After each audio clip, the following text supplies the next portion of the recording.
Yo fam, this is going crazy right now. Bradley Chubb is on the market right now, but with 2 blown ACLs. Jauan Jennings is walking out of San Francisco, and Adam Peters knows this dude personally, and an analyst is predicting that Wandale Robinson from the Giants could end up signing with us. We are talking about moves that are going to define this franchise going forward. Are we really about to drop millions on a pass rusher who might break down again? Are we signing the wideout who put up 9 touchdowns, or the one who went over 1,000 yards with the Giants? If you look away right now, you are going to miss everything. Hit like, subscribe, because this is about to get wild. Fam, this is what we have been waiting for. The Miami Dolphins just cut Bradley Chubb, and out of nowhere, the pass rusher market in free agency just got a whole lot more interesting. And look, it is obvious what is running through everybody's head right now. Wait, is this not the same Bradley Chubb who tore an ACL twice? Yeah, fam, that is the one. But before anybody writes this off completely, we have to slow down and really break this down, because there are layers here that matter. And there are real reasons why contenders are going to be lining up to try to get this dude signed. First, the history and why this move was basically inevitable. The Dolphins are in salary cap hell, fam. They have massive money tied up in Tua Tagovailoa, Tyreek Hill, Jalen Waddle, and Jalen Ramsey. When they traded for Chubb from Denver in 2023, they handed out a 5-year deal worth $110 million with $63 million guaranteed. That contract looked smart at the time because Chubb was coming off a season with 5.5 sacks in just 7 games before blowing out an ACL in 2023. Then it happened again, and Miami ended up eating $26 million in dead cap for somebody who could not even get on the field. Now, cutting Chubb opens up around $17 million in cap space for 2026, and the Dolphins desperately need that money to keep other core players and bring in free agents. For Chubb, though, this is a golden reset button. Because when this dude is actually healthy, this is one of the most complete edge rushers in the league. And the numbers back it up. Let us hit the stats, because this is where Chubb really pops. In 2025, before the injury, Chubb played 11 games and racked up 8.5 sacks, 48 total pressures, 13 quarterback hits, and 22 hurries. That put this dude in the top 15 edge rushers in pressure rate that year. And that is not even the whole story, fam. Chubb posted a pass rush win rate of 18.3%, better than the league average of about 15%. That means almost 1 out of every 5 snaps, Chubb was straight up winning the one he owned against the offensive tackle. That is legit elite production when you factor in that he was facing double teams on about 31% of his rush snaps. Now, let us talk versatility, because this is where Chubb separates from a lot of the other edges on the market. This dude can line up basically anywhere in the front 7, can stand up as an outside backer in a 3-3-5 or a 3-4, can put a hand in the dirt as a traditional defensive end in a 4-3, can kick inside on passing downs and rush like an interior lineman, and can even drop into coverage on zone blitz looks. In 2025, Chubb dropped into coverage on 40-something snaps and only gave up 2 catches for 18 yards. Fam, very few edge guys move like that. Now the fit with Daronte Jones, and what this defense is going to look like in 2026. Jones comes out of that Saints tree where Dennis Allen was running a hybrid system, mixing fourth-rounder looks with standard foreman pressure, plus a bunch of creative blitzes, simulated pressures, and disguised coverages.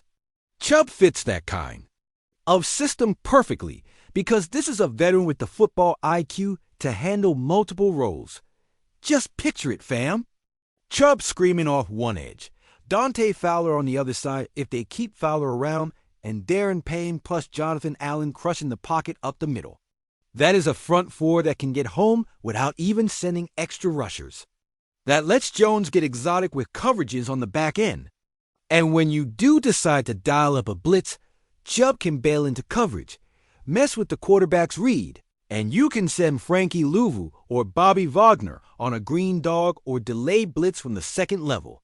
That is schematic flexibility. And this is where we have to be brutally honest as fans. The injuries.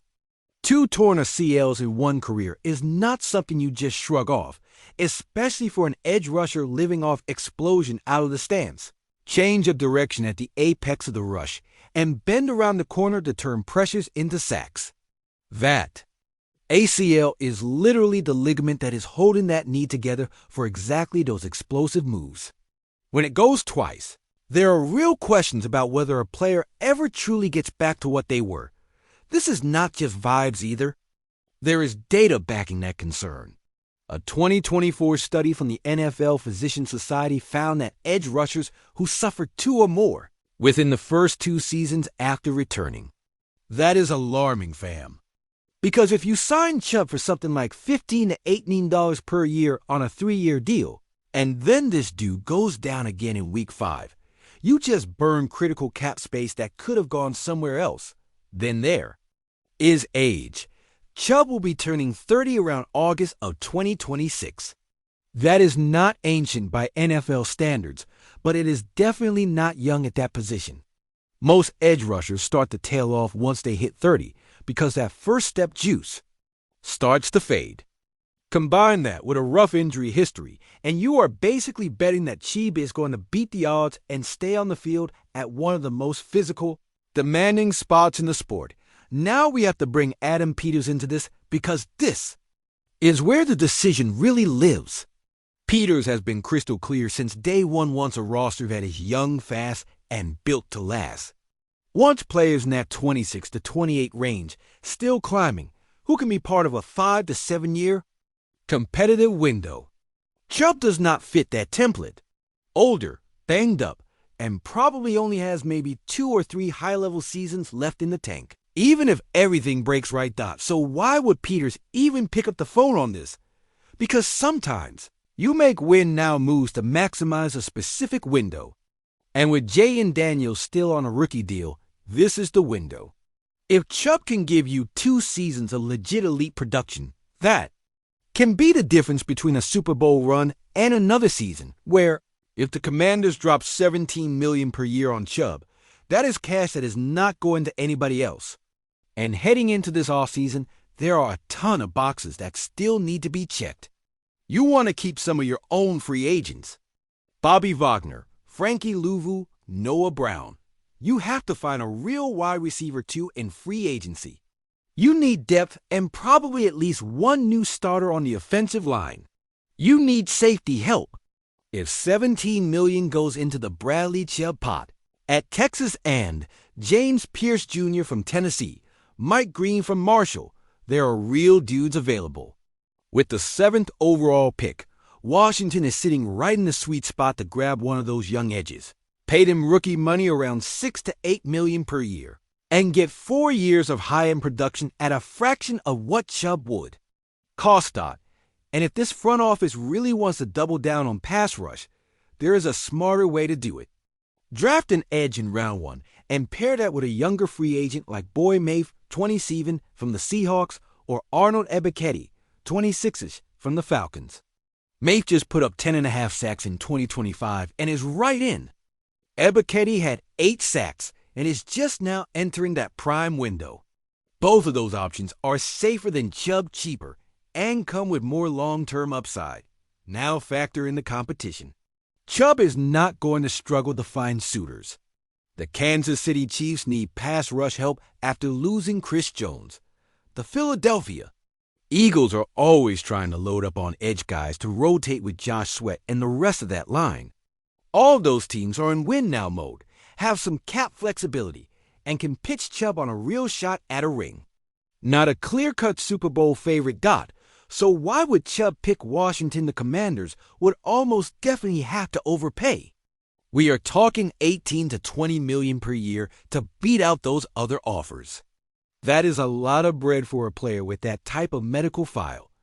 Let me flip it for a second, though. Is there any scenario where bringing in Chubb actually makes sense?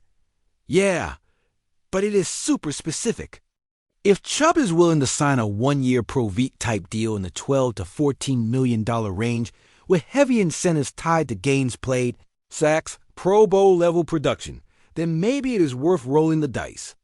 In that situation, the financial risk is capped. You give Chubb a platform to show the league that this knee is good again, and if it hits, you steal a year of high-end play. If it does not, you move on next offseason and reset. But what are the real odds that Chubb signs on for that probably low? After losing 2 seasons to injury, this dude is going to be hunting for security. That likely means a 3-year contract with at least $25 to $30 million guaranteed. That is the kind of deal that is just way too risky for Washington right now, Doc, so here's where I land. The Commanders absolutely should do their due diligence. Peters has to call Chubb's camp, go through the medicals with the training staff, and really dig into every possible contract structure that might make sense. But when everything is on the table, I do not think this is the right move. The risk is too big, the money is going to be too high, and there are simply better paths available. Personally, I would rather see this front office chase someone like Boyd Mafe in free agency, a younger, healthier pass rusher who is still ascending, or Arnold Ebiketie, a 20-something edge who just had a breakout year. That combination gives you 2 young, talented edge rushers on manageable deals. That is smart roster building, fam. That is how you put together a real contender, because if Washington pays up for Chubb and the knee gives out again by week 5, you just flush $15 to $18 million and still do not have a consistent pass rush. That is not smart. Roster building. That is panic. And Adam Peters does not move like a desperate general manager. Has a plan, has patience, and is disciplined enough to avoid that one shiny move that wrecks the long-term picture, Dot. So my message to Peters is simple. Make the calls, study every option, but do not get blinded by the name on the jersey. Bradley Chubb is a baller when healthy, but in this situation the risk is bigger than the reward. There are better moves out there, and there is every reason to believe Peters is going to land on the right one. All right, fam, catch a breath, because this next one might be the smartest move of the entire offseason. Yo, fam, this one has me hyped for real, because nobody is really talking about it, but this might be the single smartest move Washington can make this offseason. Jauan Jennings, wide receiver from the Niners, is not going back to San Francisco. That came from Matt Maiocco, who is as plugged in as it gets with that team. If Adam Peters is paying attention, and we know Peters is always paying attention, this should be the #1 target in free agency at wide receiver. Now, a lot of folks are thinking, wait, is the plan not to go after Brandon Ayuk?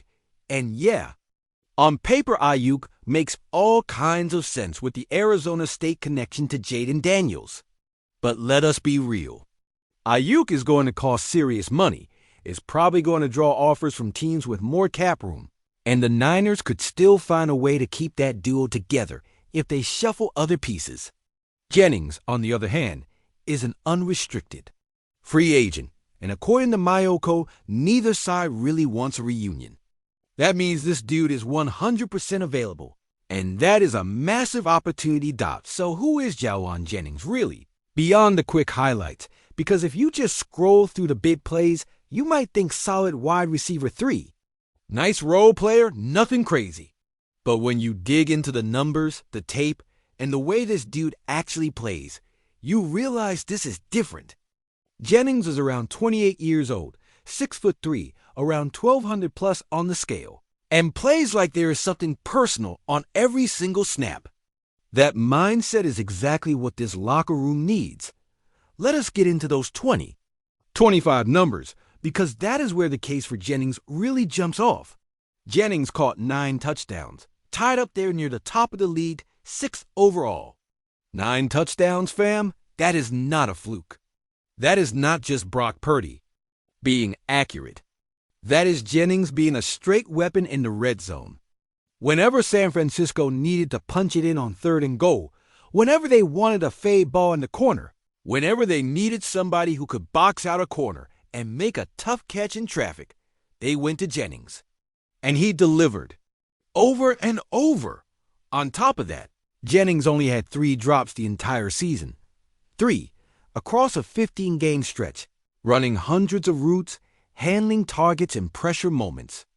With some context, the average wide receiver 2 in this league is dropping something like 6 or 7 passes a year.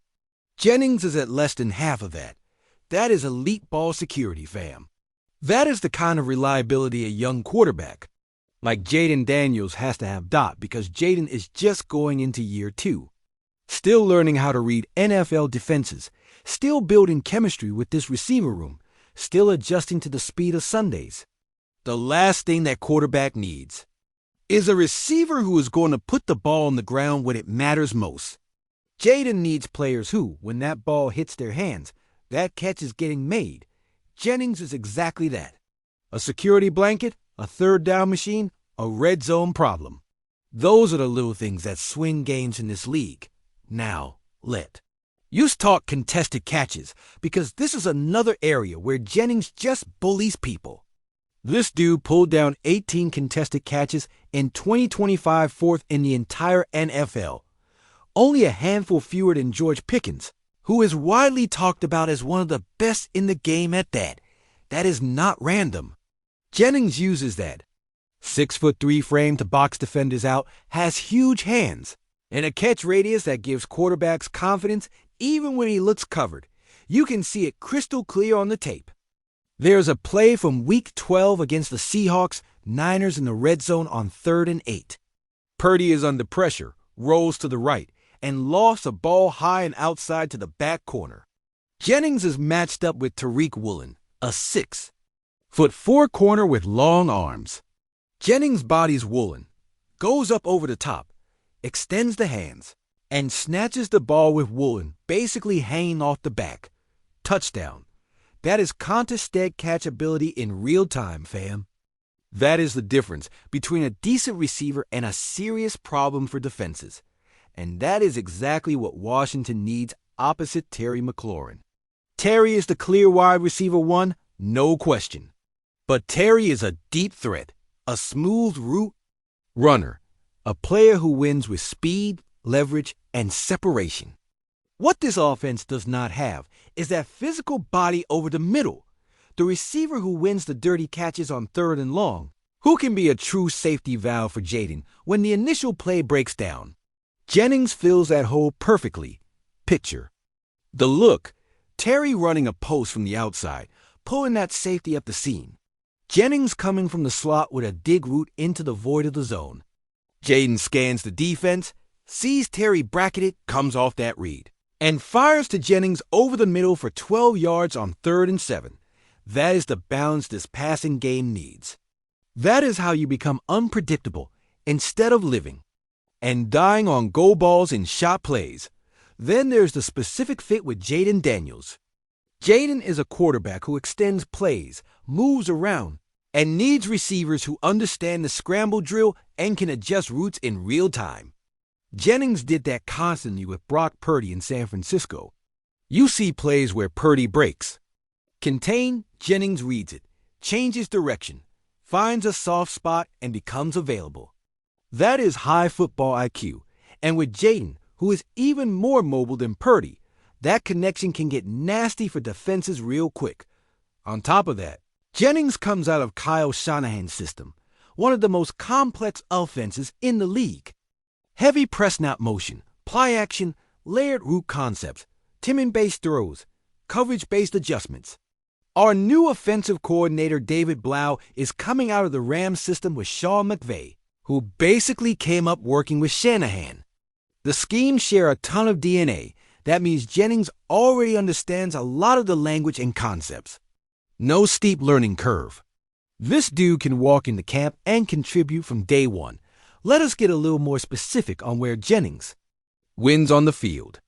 Based on tracking numbers, when Jennings was targeted deep down the left sideline more than 20 yards downfield, he turned 5 targets into 3 catches for over 109 yards and a score. That kind of usage generated a passer rating well over 130 for that zone. That is elite territory. On the deep right intermediate area, 15 to 20 yards downfield on the right side, he saw 9 targets. Turned 4 into catches.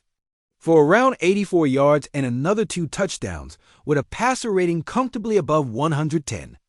That tells you Jennings is not just some underneath slot body. This dude can win deep, can stretch the field, and is a threat at every level. And there is a yards after catch piece too. Jennings averaged right around 5.5 plus yards. After the catch in 2025, better than the league average for bigger receivers. That means it is not just catch and fall down. Jennings can break tackles, drag defenders, and turn an 8-yard throw into a 15-yard gain. That yak trade is huge on third downs and in tight games where every extra yard matters. Now let us talk price. Projections have Jennings around a 3-year deal worth about $50 million, roughly $16,500 to $17,000 per season. That is not cheap. But for what this dude brings, it is absolutely reasonable. The wide receiver market this cycle is not deep. George Pickens probably gets tagged and stays in Pittsburgh. Alec Pierce might stay in Indianapolis if the Colts decide to match. Romeo Dew is fine, but not a true wide receiver too. Jennings is one of maybe 2 or 3 legit top options out there, and the particular skill set is rare. If you stack that up against other wide receiver 2 contracts, 16 to 17 million per year fits the range. Christian Kirk is at around 18 per year with Jacksonville.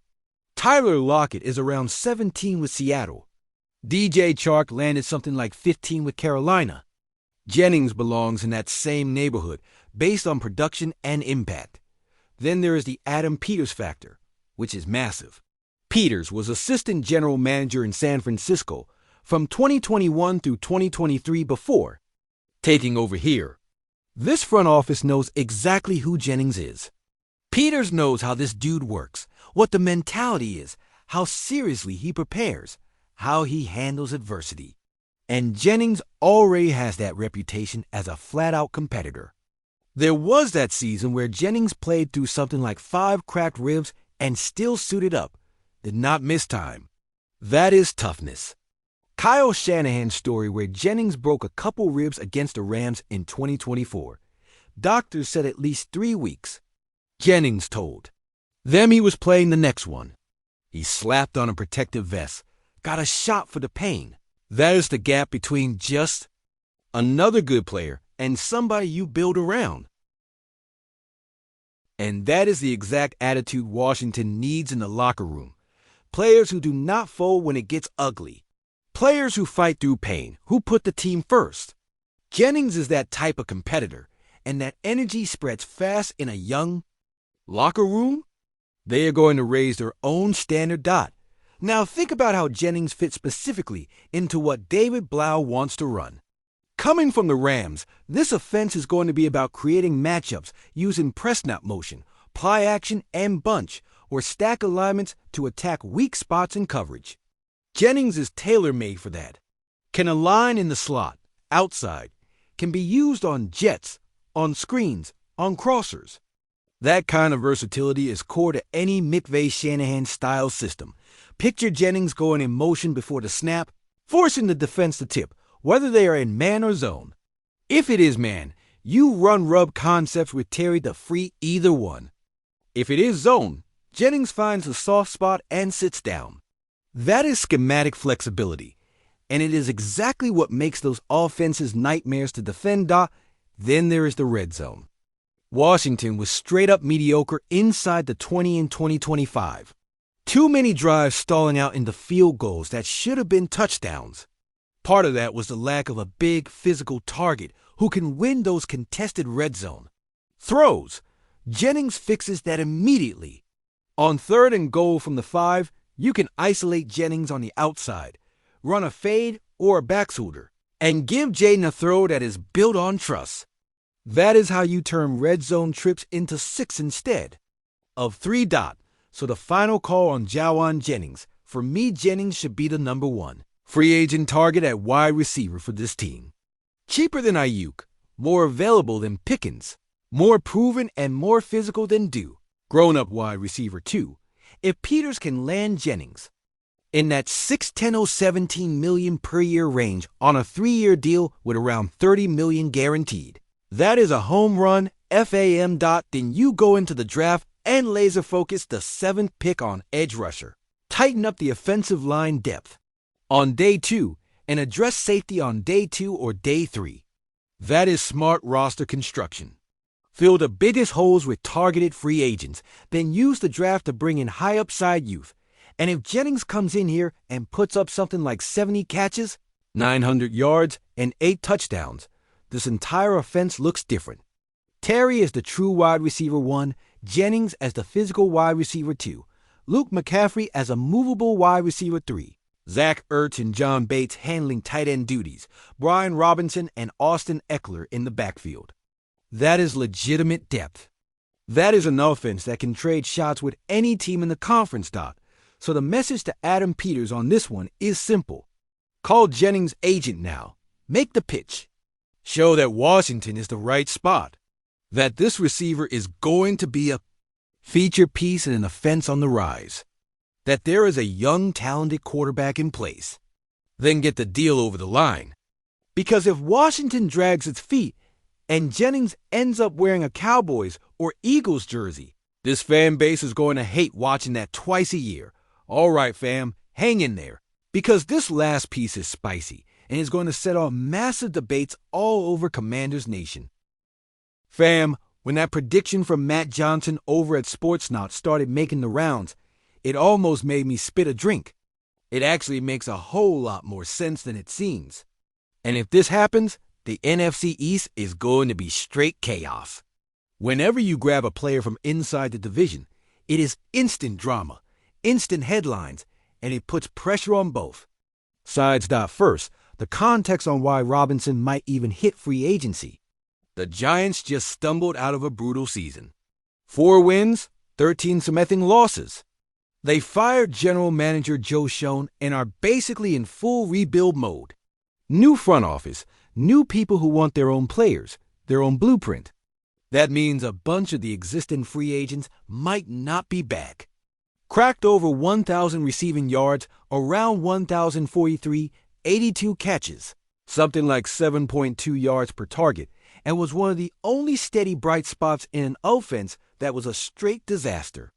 Now Robinson is hitting the market as an unrestricted free agent. The Giants have heavy money already tied up in Daniel Jones, Dexter Lawrence, Andrew Thomas, and more.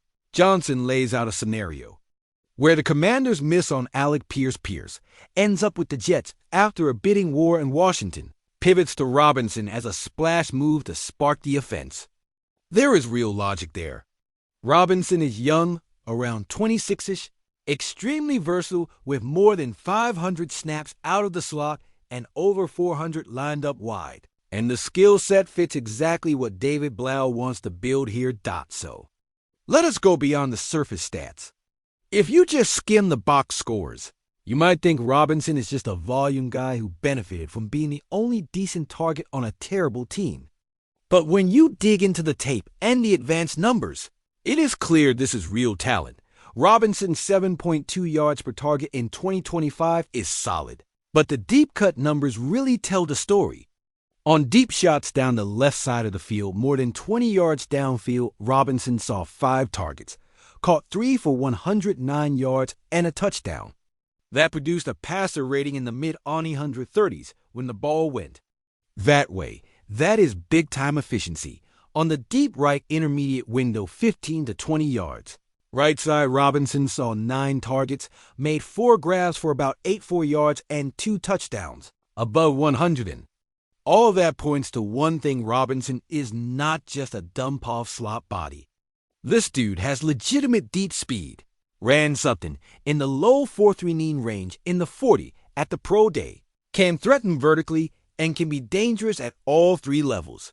Then there is the versatility piece. In 2025, Robinson played over 500 snaps inside and over 400 outside. That is legit flexibility, fam. Can work anywhere, run the full route tree, and adjust the role week to week based on matchups. That is exactly the type of player an offensive coordinator from the McVay tree is hunting for. Remember, David Blau comes from the Rams as a quarterback coach under McVay. If there is one thing that offense loves, it is versatile weapons. Receivers who can play inside and out, who can take jet sweeps, who can adjust routes on the fly based on coverage, who can be part of all the motion that messes with defensive rules. Robinson is that kind of piece. In 2025, the Giants used Robinson everywhere. Slot, outside, motion, screens, deep overs, comebacks, all of it. That is basically the job description in this type of scheme. Picture this. Robinson goes in motion before the snap, forcing the defense to declare if they are in man or zone. If it is man coverage, you run a rub concept with Terry to free one of them and create an easy throwing lane. If it is zone, Robinson finds the soft spot and turns upfield once he gets the ball. Needs. Now look at the pairing with Terry McLaurin, because that is key. Terry is the clear wide receiver one and works mostly on the outside, running verticals, comebacks, post goes. Robinson lives more in the slot and in those intermediate areas. That means they do not cannibalize each other's targets. They complement each other.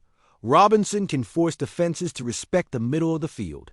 If Robinson runs a dig from the slot, linebackers and safeties have to honor that, which opens up the deep post for Terry behind them. Flip it around. If Terry runs a go route and drags that safety deep, the space underneath is wide open for Robinson on slants and quick ends. That is the definition of offensive synergy. Then you bring Luke McCaffrey into the mix as the wide receiver 3, another player who can live inside or outside based on the matchup. Now you are working with 3 receivers who can line up all over, rotate roles, and put a real strain on defensive rules. That is how you build a receiver room that can talk back to any secondary in the conference. Separation numbers matter here. 2. According to tracking data, Robinson averaged right around 3.2 yards of separation at the catch point in 2025, a tick above the league average. That tells you this is not just about being faster than everybody else. Robinson wins with route detail, with timing, with understanding coverages. That kind of football IQ travels well when a player changes teams. There's a perfect snapshot of this from Week 14 against the Saints. Giants facing 3rd and 6th around midfield. Robinson in the slot, running an option route against zone. Reads the linebacker dropping deeper than expected, plants and breaks toward the sideline, and Daniel Jones hits that throw on time. Robinson makes the catch, breaks a tackle from the safety, and turns it into a first down. That is route feel, yards after catch, and toughness all wrapped together. Exactly the type of play you want on 3rd down. Now let us hit the obvious storyline. Robinson has been wearing blue for the Giants. This is a division rival. Signing a key player away from a division opponent is always going to blow up the discourse. Giants fans will absolutely hate it. They will call it betrayal, say Robinson chose a bag over loyalty. But the truth is simple. This is the NFL. Business is business. Care where the career started, and there is real history here.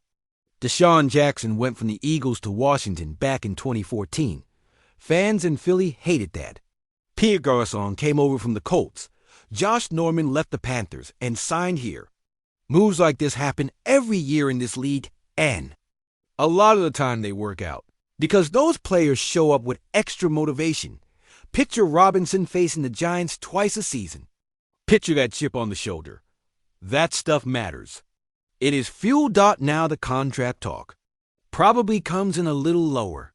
Younger, a bit less production over the whole career, but still coming off a big year. A reasonable estimate is something like a 3-year deal in the 42 to 45 million range, so about 14 to 50 million per year. For a wide receiver in that role with that age, that is manageable. Compare that to other young wide receiver 2s who just got paid. Elijah Moore landing around 14 per year with Cleveland. Darnell Mooney somewhere around 13 with the Falcons. Robinson's price tag fits comfortably in that lane. Here's the catch, though, and where the debate really kicks in. Is Robinson actually a better answer than Jauan Jennings? If it comes down to one or the other, I still lean Jennings. Jennings brings more proven production, more physicality, more red zone juice. Jennings is bigger at 6'3", compared with Robinson at about 5'8", is better in traffic, and has already shown the ability to hold up in a sophisticated offense on a contender. Robinson is quicker, more versatile, younger, and played in a flat-out awful offensive situation with New York. It is hard to untangle how much of that 1,000-plus yard season is pure talent and how much is just being force-fed opportunities because there was nobody else. 82. Catches on a 4-win team raises a real question about how much came in useless garbage time. Then there is the size factor. Robinson can still play tough and break some tackles, but the physics are what they are. This is not a player you expect to consistently win jump balls against 6'1" or 6'2" corners. This is not somebody who automatically becomes a dominant red zone threat. Those are real limitations you have to account for. So here's where I land on Wandale Robinson. This is a solid target if Jennings falls through or if Jennings' price explodes north of $18 million per year. Robinson is young, has upside, and is a very clean schematic fit with what Blau wants to run. But if it is a straight choice between Jennings and Robinson, I am taking Jennings 10 out of 10. Jennings feels more complete, more battle-tested, and brings a level of physicality this offense flat-out lacks. That said, if Washington gets Robinson done at around $14 million per year over 3 seasons, that is not a bad move. It is an upgrade over the current depth chart, brings real versatility, and Robinson is young enough to be part of this long competitive window. And yes, signing a player away from the Giants is going to bring drama, and that part is fun. Nothing says we are serious like taking a weapon off a rival's hands and putting Commanders land Giants wideout Wandale Robinson in stunning division move. That is content gold. That drives conversation, ramps up the rivalry, and plants pressure over in New York. If Robinson comes here and hits, the Giants are going to look terrible for letting that happen. So the message to Adam Peters on this one is this. Scan every lane, make the calls, but do not shy away from a bold move if that is what the board is telling you. If Robinson is the right fit, take the swing. Just do not sit back and hope the market solves itself. Be the aggressor. Build the best possible offense around Jayden Daniels, because at the end of the day, none of this is about loyalty to old divisions or nostalgia. This is about stacking wins. If Wandale Robinson helps Washington win more games than the Giants over the next 3 seasons, then that is the right move. Period. All right, fam. That is the full breakdown. 3 storylines, 3 massive decisions this front office has to make in the coming weeks. And every one of them is going to shape what this team looks like in 2026. Bradley Chubb is out. But the injury risk is huge, and there are better, safer options available in free agency and in the draft. Jauan Jennings is not going back to San Francisco and might be the perfect complement to Terry McLaurin and the reliable, physical wide receiver 2 Jayden Daniels needs.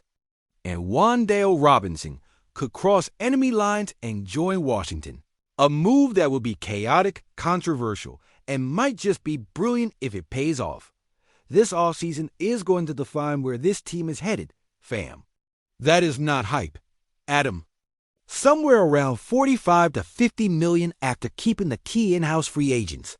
Has premium draft capital including that 7th overall pick and has multiple pathways to build this thing. But now it is about execution and giving Dan Quinn every tool needed to compete not just in 2026, but over the next 5 seasons. Because the window is open right now, but it will not stay open forever. Jayden Daniels is still on that rookie deal, making something like $6 million per year. In 3 seasons, that number is going to be $50 million plus, and suddenly the cap gets tight. These are the critical years. It is about making the right calls, not overpaying for players with massive red flags. Balancing short-term needs with long-term stability. Staying disciplined, staying patient, and trusting the process. There is every reason to trust Adam Peters. The track record in San Francisco speaks for itself. Helped build one of the most loaded rosters in football. The blueprint is clear youth, speed, versatility. That is the identity. There is no reason to expect anything different here. Peters is going to work the phones, weigh every angle, and give this team a shot to stand toe-to-toe with the Eagles, Cowboys, and anybody else in the NFC. There is trust in Dan Quinn, too. Quinn has already shown the ability to develop young talent, build a strong culture, and tweak schemes to fit the personnel. If Peters provides the pieces, Quinn is going to squeeze every drop out of this roster. Now it is time to hear from you. Who do you want as wide receiver 2 Jauan Jennings or Wandale Robinson?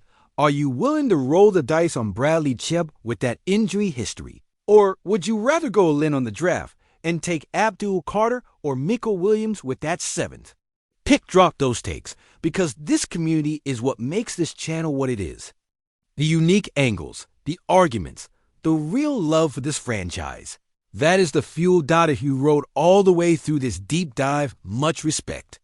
Thanks for rocking with Commanders Nation, for pulling up for real analysis, honest opinions, and the kind of energy this team deserves. Now smash that like button if you vibed with this breakdown. Hit subscribe if you have not already, because we are going to be on every single move this offseason, every rumor, every decision. Turn on those alerts so you do not miss a thing, because the next few weeks are going to move fast. We are back tomorrow with more news, more film, and more hype. We are hitting the rest of the free agent board, digging into draft prospects this front office should be locked in on, and breaking down what other moves Adam Peters might cook up before the tampering window opens on March 9th. Commanders Nation, this is just the beginning. The offseason is in full swing, and we are locked in for all of it. HTTC fam. Hail to the Commanders. Let us go build something special. See you in the next one. Peace.